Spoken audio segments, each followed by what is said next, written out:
السلام علیکم ورحمۃ اللہ وبرکاتہ۔ دوستو، ہم آج آپ کو بتائیں گے دنیا باغ کی فروخت جنت کے باغ سے۔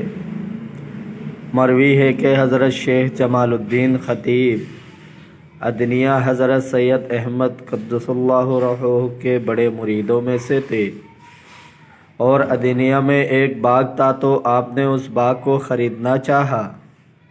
ایک ضرورت کی سبب آپ خریدنے پر مجبور ہوئے، اور حضرت سید احمد سے ایک دن کہا کہ باغ والے کے پاس آدمی بھیجے، اور مالک باغ شیخ اسماعیل ابن عبد المنعم سے، جو کہ عدنیہ کے ایک بزرگ شخص تھے، گفتگو کر کے باغ خرید لے۔ حضرت سید احمد نے فرمایا، بہت اچھا، آپ کا کہنا کیا جائے گا؟ اے بھائی، میں آپ ہی ان کے پاس چلوں گا۔ یہ کہہ کر ان کی طرف پیدل چلے۔ ان کا مکان عدنیہ میں تھا۔ ان کے باغ کے بیع کے نسبت سفارش کی، انہوں نے انکار کیا۔ پھر انہوں نے حضرت سے کہا، میں جو چیز چاہتا ہوں اگرچہ اس پر آپ خریدے تو میں بیچنے کے واسطے موجود ہوں۔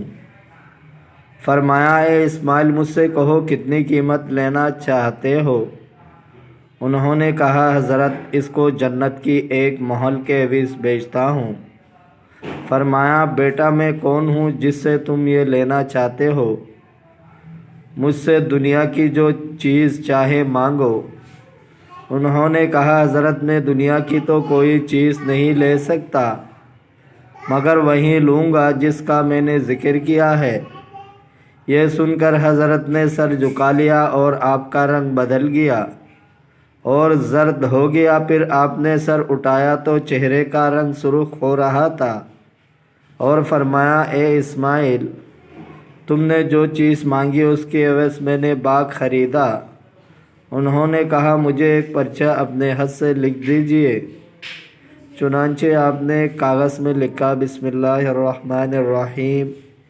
یہ دستاویز اس مکان کی ہے، جس کو اسماعیل ابن عبد المنعم نے عبد فقیر حقیر احمد ابن ابو الحسن رفاعی سے خرید کیا ہے، اور اس نے اللہ کی فضل و کرم پر بھروسہ کر کے ضمانت کی ہے کہ ایک محل جنت میں جس کی حدود اربع یہ ہے: ایک جنت عدن تک، دوسری حد جنت المأویٰ تک، تیسری حد جنت الخلد تک، چوتھی حد جنت الفردوس تک، سارے حوروں اور غلمان کے ساتھ، اور فرش اور تخت اور نہروں اور درختوں کے ساتھ، عوض ان کے اس باغ کے جو میں نے دنیا میں خریدا ہے۔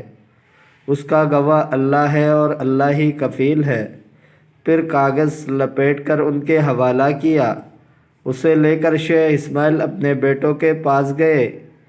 دیکھا تو وہ لوگ کھیت کو جو اس باغ میں بویا تھا پانی دے رہے ہیں۔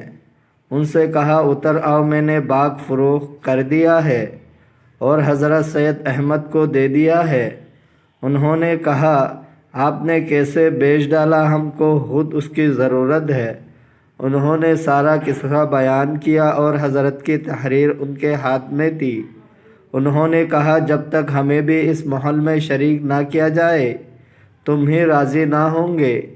کہا، اتر آؤ، وہ میرا بھی اور تمہارا بھی ہے، اور خدا تعالیٰ اس کا وکیل ہے۔ چنانچہ وہ لوگ بھی راضی ہوئے اور اتر آئے، اور حضرت خطیب اس پر قابض ہو گئے اور متصرف ہوئے۔ پھر تھوڑی ہی مدت کے بعد شیخ اسماعیل کا جو باغ کے بائع تھے انتقال ہو گیا۔ انہوں نے اولاد کو وصیت کی تھی کہ اس تحریر کو ان کی کفن میں رکھے۔ انہوں نے ایسا ہی کیا اور انہیں دفنایا۔ جب دوسرے دن صبح ہوئی تو قبر پر لکھا ہوا پایا، قد وجدنا ما وعدنا ربنا حقا، اللہ کا وعدہ ہم نے سچ پایا۔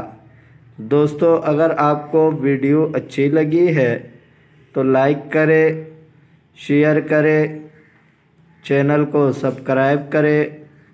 اپنا بہت سارا خیال رکھیے گا۔ ملتے ہیں اگلے ویڈیو میں۔ اللہ حافظ۔